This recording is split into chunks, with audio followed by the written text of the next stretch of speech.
Hello, everyone, and welcome back to Economics Unplugged with Praful Raj.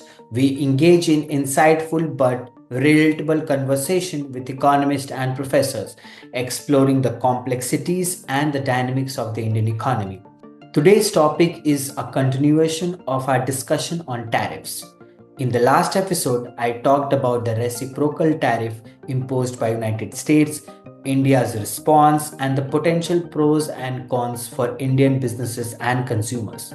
Since then, the situation has evolved significantly.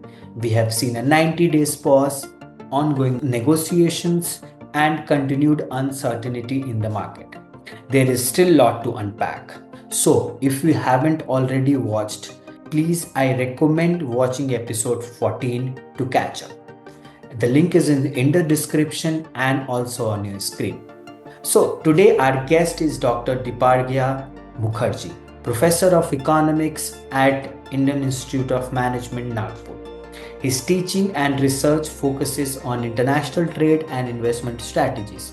Before joining IIM Nagpur, Dr. Mukherjee served as a visiting research fellow at the Institute of South Asian Studies, National Institute of Singapore, and as a research fellow at the Indian Council for Research on International Economic Relations. He has also held roles in the Advanced Analytics team at HSBC and Citibank. So let's dive right into the conversation with Dr. Mukherjee. So thank you so much, Professor, for joining my podcast and welcome.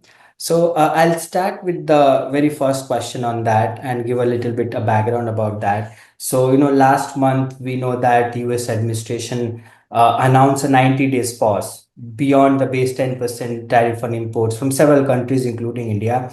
So definitely it is it is they are providing the window for negotiation, and recently Indian government has also proposed a zero to zero tariff arrangement on a specific sector like auto parts and steel to facilitate an early deal. So now, from your perspective, where does India currently stand on tariff policy more broadly? And is this 90 days pause is just a temporary breather, or there is actually a shift in the trade strategy and taking shape on that? Okay, first of all, thank you so much, Praful, for having me. It's a pleasure to be a part of your podcast series. And naturally, you've asked a question that is very pertinent given the times. And as we go ahead trying to address it, uh, first thing to understand is where do these countries stand? Certainly, United States of America has, as we all know, announced these tariff hikes. And further to that, they have also gone with the pause window, right? So there are 3 months. Now, naturally, I think most of us know from our readings in the media that, and from the statements made by the US president, that America wants to bring jobs back home, right? Now, that is the larger philosophy of trying to do this protectionist stand that America has gone forward with. Now, coming to your question, how does India react to it, / what is its trade policy like in response to the Americans, right? Now, irrespective of whether it's America or anybody else, any trade partner increasing its tariffs can have a few options for yourself, right? So speaking from India's point of view, one is a very aggressive stand that we can say that we will also increase tariffs, right? Second is we might want to reduce the prices of our exportables, right? Such that even after the hiked tariffs, we are able to export to these countries, right? Then you can go for negotiations, trying to convince the trade partner that, look, this is not going to be of mutual interest.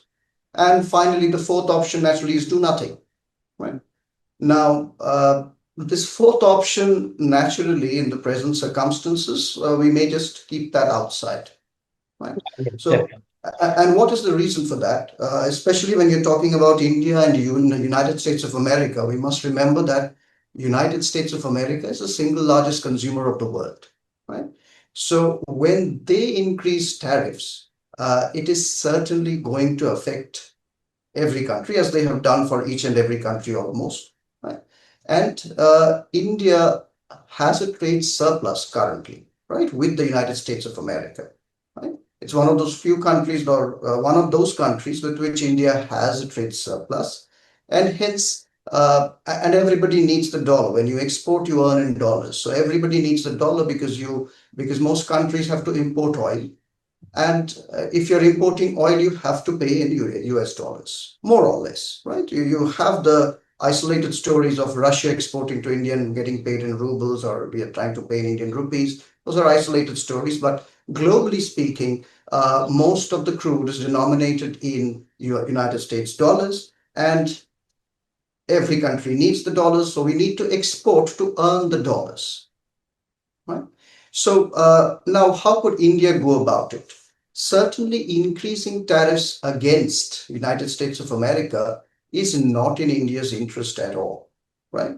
So because anyways, we are earning a trade surplus. What are we going to achieve by increasing tariffs against the United States of America, right? Hence, we come to either reducing the price of our exportables or getting into negotiations with the United States of America. Now, is it possible to reduce the price of our exportables? Is the first question that we can go to. Now, given the nature of this tariff hike, right?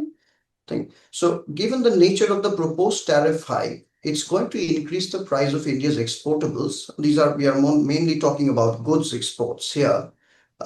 It's going to increase it drastically, right? Even if we try to give temporary discounts, we might stand to lose, Yeah, right? in both the cases we stand to lose. Yeah, Increasing, that's yeah, yes. So if we simply do nothing and keep on exporting our products at the same price, we'll be charged a tariff. Naturally, we expect that there's going to be a price hike in the domestic market of the United States of America, and that is going to reduce our total export revenue from this entire system, right?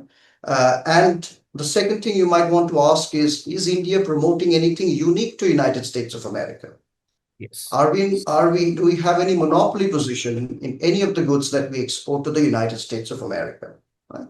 Now, when you come to that, you really find that there is nothing so exceptional that at the moment India does, with which United States cannot live without, right? So if you look at our main exportables, you'll get to gems and jewelry, precious stones to some extent, pearls, some machinery parts, mainly to do with automobile manufacturing, and as well as some of the other machinery goods, right? So those would typically form majorly our export basket to the United States, right? Now, can the US do without it? Or do we have other countries that can produce the same thing? Typically, the answer would be mostly yes, Yes. right? And it's not the very basic product like gems and jewelries. Like if it does not reaches at that substantial amount, it will still the trade will still go, and the economies continue to grow. So yes, yeah. So naturally, if we do not have any monopoly position, it helps our case to try and negotiate with the United States of America. And please note that India is not alone in this kind of a position with respect to US. Every country knows that the US is a single largest consumer. Hence, when the US has taken such a step, it is a clear indication that either you follow our line or let's negotiate, right? You would have heard on many occasions the US president mentioning that such and such country charges us this kind of tariff. Not fair, not fair, right? So they are saying that, okay, fine, let us then reduce tariffs across the board, right? And then let us see how things kind of play out. Right? Majorly, US is playing to its own interest. And likewise, if India has to react to it, which I think it is doing in its own way, we are trying to see what is in our best interest and hence align with it or reduce tariffs in certain cases. You may be aware that day before yesterday, we cracked a deal with the United Kingdom as well. Uh, There also, we've given some concessions in exchange for some concessions. US is also asking that, okay, we may possibly, United States may possibly reduce the tariffs if India reduces its tariffs in certain cases. Right? Now, how far this is going to help the US case of increasing employment and bringing jobs back, that is a totally different question. Yes, we will come to that question, Professor. So one question that came from your answer, like kind of follow up, like India is negotiating. So what you like, India has proposed a zero for zero tariff agreement for the auto parts and the steel to facilitate. So is it going to go through zero to zero tariff, or there will be some bounce back, or like some kind of still US will put some tariff on auto parts and steel? Like, because for the steel and the steel parts, US has put the blanket 25% on that. Right. So again, it's up to the negotiations. If you are able to get zero for zero, fantastic. We can, our businesses can thrive. However, we must also keep in mind that a lot of the games played in the international trade have moved away from tariffs over time, right?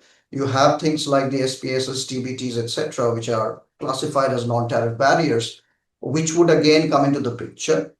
And US is not known to avoid these things when it is admitting goods into its territory. So those things would again or can be again played. And India can also do the same. I'm not saying that India doesn't do that. India could also play the same in terms of getting the best quality goods, quote unquote, into its territory. So following this second question on that, since you mentioned that US is trying to create their own employment within the US, and trying to take the manufacturing. So definitely, like, they are trying to be, they like form economic self-reliance, aiming to reshore kind of manufacturing by leveraging advanced technology that they have. They have the tech and they have the capital.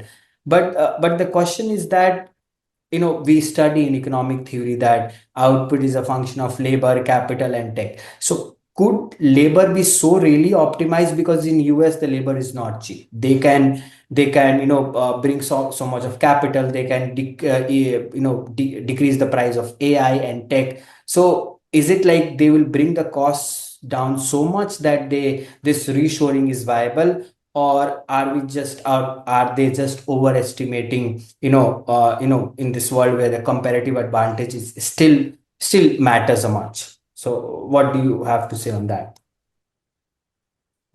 Okay, see, while the intent and there can be debates about the real intent, but let me abstain from that. The whatever has been put out on media is that they want to bring jobs back, make America great again. Now, the fact of the matter, and many economists have already spoken about it, is that production doesn't happen in similar fashion as it used to happen in 1970s, Yeah. right? So so the point is, while you might want to bring jobs back, American businesses know very well that you cannot create employment in the way it used to be done earlier. This is a challenge not only for America, it's a challenge for India, it's a challenge for China, everybody, right? As technology has progressed, and if you're a student of economics, I could easily tell you that most of the production has progressed on trying to build scale economies, that is, produce en mass, bring per unit production costs down. Yeah. Yeah. And as we have moved in that direction, the need for employing more and more workers has kind of come down over time, right? Most of it is systematized. We have exactly identical products getting produced, and consumers also tend to think that, okay, fine, if we have the same thing as our neighbors do, we are good to go, right? And it's only the very rich or very niche market that typically tends to gravitate towards something very unique, where the labor involvement is maximum, right? Yeah. Okay, so when you High try to quality. build customized products, right? If you were trying to make customized products, you would have to have human intervention, a greater extent of human intervention. And these products are typically not mass produced. So whenever any new product comes in, there is an amount of human production, human involvement in that. After that, slowly it gets systematic, and then the machines can take it up, right? Definitely. And this is not true for today. This has happened over generations, over centuries. Most of the products that we use today, be it the laptop, be it the screen, be it the fridge, it started off with technology as well as huge amount of human involvement. After it starts getting commercialized, you try to produce things with greater amount of machines, and that is the larger market, right? So, and as that is the larger market, uh, workers who are able to do just the same thing as the others can tend to lose out, right? And the machines take over. Yes. And this has typically happened more and more as we have gone through. And hence, the skill upgradation of workers is has now become more necessary than any time in the past, right? So one needs to be, if I'm a worker today, I need to find out what is my unique value. Yeah. And if that skill is in demand, then I'm good to go. Else, I might easily get replaced by the machines. I'm making it sound very crude and cruel, maybe, but more or less, that's how the world has progressed, right? Definitely. So, so that is how workers who do not have specialized skills would tend to fall back. We could give you the example of the invention of the loom and the weavers getting out of job. So all of that. So who are the weavers who survived, who have the ability to design something new? Unique. New. Yeah. That's right. So that is where the world is headed, and it is headed more now than any time in the past. And that's anyways how civilization has progressed. It's going to progress in the same way. Hence, this entire narrative of getting more jobs back, uh, while I would say is typically ambitious. However, what it could benefit is certainly the American businesses and American capitalists. They might benefit because they would get to produce more in-house if they are able to, using the machines, keep the costs down, maybe, and hence produce for their market as well as for the world. That's possible. Yeah, but as you mentioned that we have progressed from, decreasing the number of people and increasing the capital and tech once the product is made. And I think US has come to that stage where they are doing the value added services. So the human, those are required, like they are very highly skilled. It's not a normal skilled people, so and so now going back, not I would not say going back, but adding to low skilled people from highly skilled people, probably it will be difficult to employ those because highly skilled people are already employed. They are not going to get into manufacturing, they are not going to get into like small businesses or like that. So I don't know, there is a lot of things to unpack over the next few months. But now, like moving our focus towards India more, I mean, whatever. Just one point there. Yeah. It would be typically dependent on the low skilled people trying to upskill themselves. And this is not true for America. India is also trying to do the same thing. It's just the difference is just that America is a rich country. We are not, right? So, for the low skilled people, there might be minuscule growth in employment, but the larger majority would be left behind because you Yeah. don't need as many jobs, right? Hence, either upskill or you fall back. America has the luxury of giving out unemployment benefits. We Benefit. don't have that at the We don't. moment. Yes. Yeah, I mean, people will be even people. Some people will left out. They will survive because they will give the stimulus check and all that, and they will get time to upskill themselves much more than what in India. India will have a we have a limited capital, limited time. We have to increase. I understand that. So yeah. So now focusing towards India. I mean, whatever US does, they are doing that, so we have to think from our standpoint of view that what we are doing. So coming to this question, that China, now coming back to the China and then India, that China is ready to open trade with India, though we have quite high deficit of like $99 billion approximately last year, and this export has also declined in last 1 years. And India, mostly we export to China the raw materials, the iron ore, the copper, cotton. We don't export much of a value. But now the question here is, it's good that they are opening it more, but the question is that, is India ready to export more value added products, or it will be like sending raw goods and receiving the finished word, and deepening the trade imbalance more. So, and I we know that skill India is no much of upskilling is required, but still this is one of the opportunity. Do you think that in next few years India is at least to move up the global value supply chain? We'll talk about that, about your paper also, but related to China, how do you think India should take this opportunity as that? Okay, I think for China opening its markets, it's easy to say that, see, any country can easily say that we are open to receiving Indian goods, right? Now, where does the challenge lie? Are we Uh, competitive enough to give those products, and it is so cheap that their production surpasses our production cost, right? Yes, majorly yes, I would say, but there is something more to it, right? Now, what is that more part? So when India is asking China that import more from us, say India goes to China and says that, look, we have a record current account deficit with you. This is unsustainable. Please try and import more from us. China says we are opening our markets. Anyways, the market was open. You can come and sell your products.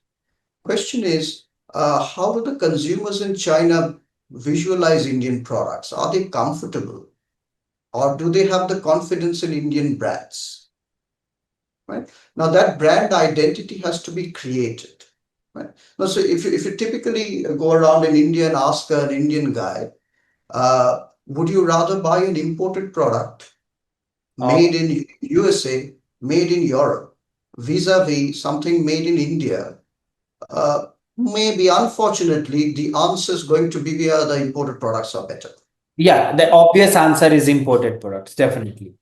Yeah. So, but it is quite the other way around when you are asking this question in China vis-a-vis Indian products, or you're asking this question in Europe vis-a-vis Indian products compared to European products or American products. Now, and that is the reason we are going to find it difficult. This branding shortfall, if I could name it that way, is going to create problems for us to find markets in China. And this is over and beyond the cost factors that you were talking about, right? So, firstly, can we produce manufactured products better than China? At the moment, no, right? We haven't built that scale. Our workers, good or bad is a different debate, cannot work like machines like the Chinese workers can. And hence, we are going to fall back or fall short in terms of productivity advantages, right? And you could say that, but the government of India is giving PLI incentives, etc. Okay, yes, they are there, but exporting to China is going to be difficult. It's not an easy game to play there. Yeah, I mean, so in this, as you mentioned, like very basic question that came to my mind listening to your answer, that about the perception of the brand. Now there is a brand perception, like German cars. Everyone would like to, not India, even US people will like to. But the second perception is about country. What you mentioned, that if we ask the Indian guy, most probably it will say that we will love to have the imported products, even they don't have that kind of money, but everyone wants that. So, but not in the case of US also. Even US wants their product of their own country, unless they don't have to China. Now, so now India has is not in a developed country list, but it's a developing, it has increased much. So why do you think so it's still this brand thing, country brand, not that particular company brand, but a brand with brand country brand is still persisting, and how it can be like keeping everything aside, cost, production, it's fine. But the sense of belonging is that this product is made in India and it has a same kind of quality, same kind of utility that it will give. They have, but what do you think? Like, this is very psychological, but probably basic question on why we are not going towards that. See, I must be frank in admitting that I'm not a branding expert, but the roots of the answer would go to try and answering what has created the global brands, right? The global brands, if you look at the world order today, as far as global business is concerned, majorly dominated by US and European brands, and as well as Chinese brands. So, and these brands have taken time to establish themselves, right? Two or three things I could tell you. Behind the creation of brands of European and American products, certainly quality was important. Second is the world order that was created after World War II has given advantages to businesses of these countries, right? The fact that they were at the winning end of the spectrum of the World War II gave them certain advantages which they have used well in serving the world with quality products. And they have been persistent in trying to be ahead of the technology curve, right? Both are important. So if you are bringing out new products, which nobody else has been able to till date, and that has significant value addition to human life, you are creating a brand slowly and you better deliver what you're promising, right? And today, China is trying to do that. Okay, China has been doing that and trying, and it is trying harder now than ever before in trying to do that, right? So that has created the brand image of these countries, right? Now, if India has to do it, we need to be able to be innovative enough. And now, innovation is a term very loosely used these days across the world, but we need to do things which really add value to human life at a global scale, right? And then you will see the Indian brand also taking shape. Of course, marketing and showing that our products are good enough has its own value. I'm not discounting that. But for longer impact branding, I would think that these are the things that would be very, very necessary. Yeah, I mean, customer is king. Like, if even if the product is not so innovative, but if it adds value to my life, maybe decrease my time of doing something or increase the value, then okay. So basically, it all comes down to how much goods your product producing in a unique way or adding value. And then There are two caveats there. Now, when you're trying to do something that adds value, is it economical enough? Because if you have to produce something and that is of value, does it have a market? Okay. There are products, I can give you examples where the products came across before there was a market for it. Typical example to be given is things like Facebook. Okay. Did yeah. you perceive that the market exists for Facebook before it was launched? Maybe the entrepreneurs certainly visualized it, right? But not many people did it. So if you're able to do these kind of things, it would create your brand slowly, and then your production costs have to come down such that everybody can access it. Yeah, it's not either way. That's Like, the difficult part. yeah, it's like you cannot create a product and then look for these, problem which that product is gonna solve. We have to find the problem and then build a solution for that. Not Correct. either way. Okay. I mean, coming back to the main thing, like in terms of global trade.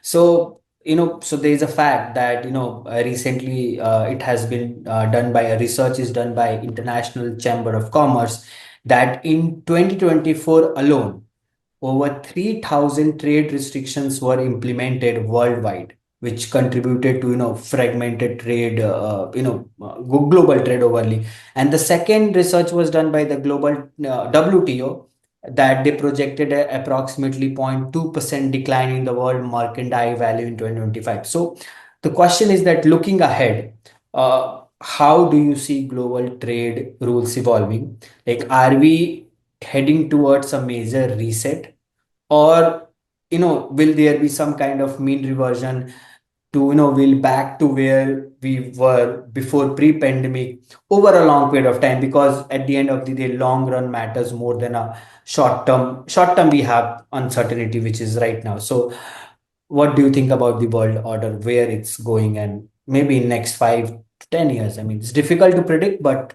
based on what is happening right now, I know it's very difficult to predict because every country has its own policy. Every administration have their own thought of doing things. So what do you think on that? Okay, naturally, I'm not a fortune teller, neither trained to be one, nor would risk trying to be one. But if the present stance continues, and please note that what America is doing today, Trump too has started off at a higher level of protectionism than where Trump one had left at the point of Donald Trump quitting his office at the end of his first term, right? Now, even during the first term, the United States was not very facilitative with the WTO. And let me be very frank about it on Actually, that, right? never. I mean, not really. That's correct. Yeah. That's correct. So now, if the leader of the world, quote unquote, is trying to get more protectionist, uh, it sends ripple effects across the world in terms of trade policy as well, right? And you see, sensing that countries like the BRICS are already trying to do things differently. Form their own union and to You protect can them. form your own union, but what you cannot steal from America is its position as the largest consumer of the Consumer. world as of today. Now, America now is promoting more protectionism for something for which India has got a lot of backlash from the West over time. Right now, we are in a position to say that, look, you guys are doing exactly the same as what we were trying to do. So we are the thought leaders of the world. You could just turn back and say that. Right now, point is therefore the facilitative, globalization facilitative system that we had is in for getting questioned. It is in for getting redone in certain ways. If I were a very, very pessimistic person, I would read the current situation and say that we are getting back to where we were 100 years back. Yes. Before World War We are One. talking about US entering a possible recession, and there are enough military conflicts going on across the world today to suggest that it could again suddenly blow up into something, right? And then we would again come back. So crisis brings people together. So at the end of World War II, we all realized that we need to come together. And we had all the globalization promoting effects follow through over the next 50, 60, 70 years, right? Now that certain countries are probably taking certain actions out of getting less prosperous than they were, they are trying to be more protectionist. They are trying to be more quote unquote self reliant. Uh, it is a phase that is going to usher in more protectionism per se. Right now, the fact is, or rather, I should go on to say that we should not be as pessimistic as I was trying to be a few minutes back. The level of information flows, the level of communication across the world should keep us from fighting wars, or should keep us away from fighting wars. And we are in a position now to look more within ourselves, regather, and get actual uh, advantages kind of come out, such that the world is going to take only the things that we are able to uniquely provide to them. And that's going to be our strength. Okay, so reset to pre-pandemic levels, although the exact run up to the pandemic wasn't really the rosy time that we might want to think of it today, but we may not be going back to the ideal trade world that we saw after 1995 till about 2007-8. We may not be ever getting back to that, at least in the short run. Do you think like this is the shortest period when the kind of trade, I mean, world trade orders changed? Like before that, probably for decades, the same world order was going without a fight. It's all negotiation. Do you think, like, just out of curiosity, since you mentioned from 1995 to 2000, so is it the shortest period things the world changed? Yeah, 1995 to 2007-8 is typically can be earmarked as the golden period for world trade because WTO came up after a huge amount of negotiations. So starting from the Bretton Woods time till about 1995, we tried talking about the GATT, and finally WTO came into it. It was really, I would say, something to be very proud of. That it is something to facilitate globalization, and then you must remember that WTO is the only world body where every country had a single vote, Yes. right? The others are more packed with financial power. But WTO was the only multilateral body where you had every country having its own vote. It created a good brand name. We were talking about branding earlier. WTO created a fantastic brand name out of resolving trade disputes, right? And even the developing countries trusted the WTO a lot, right? Now things are not looking so great. I wouldn't say that it is the end of the road for WTO, but its main role now stands as a mentoring body, if I could say so, right? And countries would tend to form deals, as you can see, and that's where the United States is leading us to, that form bilateral deals more. And a lot of effort is going to go into this, a lot of bureaucratic effort, a lot of customs effort. At the end of the day, you'll have to have rules based on rules of origin and hence charge tariffs accordingly. That's not easy to come up with. A lot of hard work has to go into it, and then it has to be implemented at the borders. Not an easy task to do. Yeah, I mean, planning and putting a rule is different thing, but implementing at every That's border, at every level, sea, water, land, it's kind of difficult. that's right. Yeah, so Professor, now summing to what we discussed and then coming to and your paper, and then we'll be summing all the discussion. So, like we all know that India has made a notable progress in integrating, in integrating itself in the global value chain, GVCs. And we have also in last few years, like production linked scheme was also introduced, and probably it plays an instrumental role in boosting manufacturing and sectors like electronic, but still it's not so value added, and the benefits are still debatable. In my opinion, it's still debatable, not to the extent it was supposed to do. So back in 2021 you wrote about India moving up a global value chain, and since it's had been 3 years, though not a long time, but enough to start noticing early signs. So from your paper, research paper, have you seen any progress or any data points that shows that yes, India is climbing up the value ladder in a global trade? Very specific to India, like no other countries kind of thing. Look, before I get to it, certainly India. So whenever India is saying Atmanirbhar, we want to be self-reliant. Various commentators as well as economists are trying to uh, make sense out of it, right? And one sense is India is trying to be very protectionist, uh, which is a infamous crown that it always has had from the West. Uh, our version of Atmanirbhar naturally is we have enough resources in our country, right? We are ready to produce for the world, and we are ready to welcome investments from across the world, produce here, employ our people, and then sell products outside or sell within our country as well, right? Now, our linkage with global value chains, and if I now borrow from my own research, uh, falls behind many countries. Now, is that such a bad news?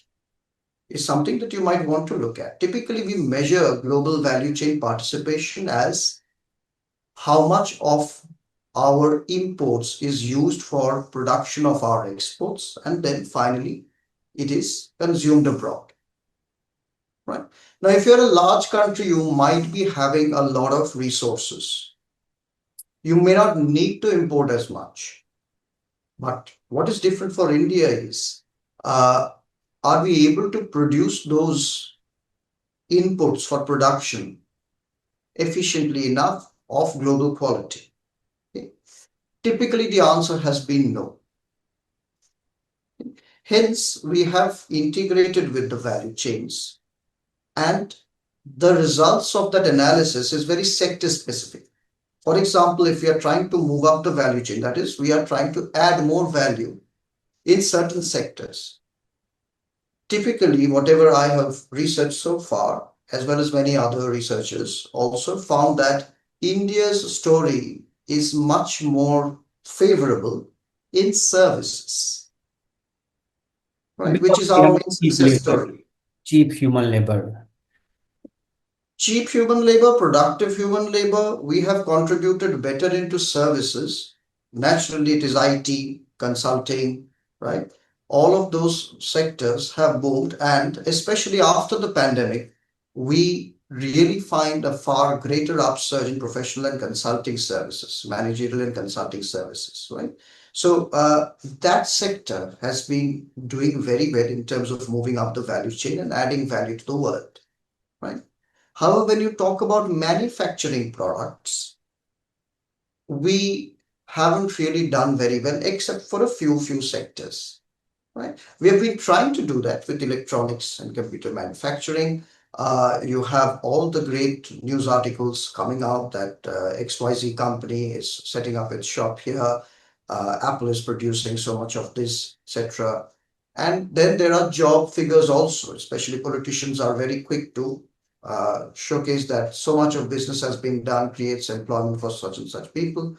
Uh, Point to note is the value addition for India in those places is not very great.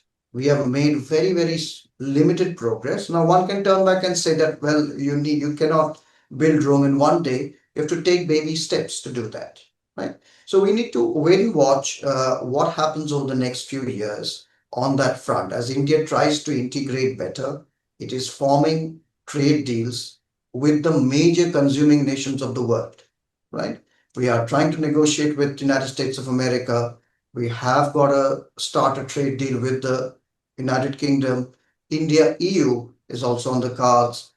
If we are hopeful that this is going to fructify well, we might be able to move up the value chains. Manufacturing, we know, like we all know about in terms of manufacturing. So I have a question on the services. You mentioned that yes, we are very good in services, but the question is, Selected services, yeah, yeah, yeah, good. yeah, selective services, IT, finance, also marketing, we're doing good. But the percentage of people that are doing this kind of value added in terms of product and the services is less. Though the value getting out of it is quite high, but the percentage of people is doing is less because we are not that skilled. So uh, in terms of value it looks great, but isn't the same kind of in manufacturing? The values, the amount of value that we are producing is less because we have a less setup, less capital, and on the other hand, services, we have less people, but they are producing. So is it kind of a same thing that we are not even good in services? Number of people are not doing services also. That also need to be looked up much and create very high skilled people to add on the labor force. Okay, to answer your question, in manufacturing, we could possibly also develop our capabilities, provided we concentrate on designing new products, something that I was referring to earlier. Okay. If we are only focusing on doing the same thing that the others can do, right? Of course, learning is all about first doing what the others can do, and then you can try and do something more over and beyond that. That's where your value would truly come out, right? So, in manufacturing, there are other countries which do it better than us because you need consistent effort, disciplined labor force, all of that comes in. So China really takes the cake, right? Yes. Now, as far as services is concerned, to some extent, I would agree with you that a number of people are less there, certainly. If you increase the number of people, that is, then you need additional amount of skilling to be done. So we need new universities for that, and whether it makes economical sense to do that as something that you might need to look at.